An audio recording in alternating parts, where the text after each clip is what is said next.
দর্শক, আপনাদের সামনে একটি বিভিন্ন ধরনের ভাষা নিয়ে আসছি।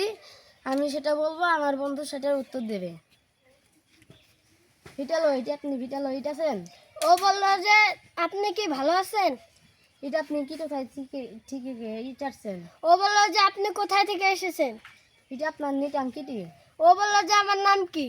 এটা আপনি কোন কিটন ইট স্কুলে পিটারছেন। ও বললো যে আমি কোন স্কুলে পড়ছি। এটা আপনার ইট স্কুলের নিটাম কিটি। ও বললো যে আমার স্কুলের নাম কি। এটা আপনি কি পিটারেন। ও বললো যে আমি কিসে পড়ি। এটা আপনি কিটি ভিটালো ভিটাছেন। আমি কি ভালোবাসি। ও বললো। এটা আপনি ফিটল খিটান। ও বললো যে আমি ফল খাই। আর কেমন ভিউয়ার্স, ভিডিওটি আশা করি ভালো লাগছে। চ্যানেলটি সাবস্ক্রাইব করে দেবেন আর ভিডিওটি লাইক করে দেবেন।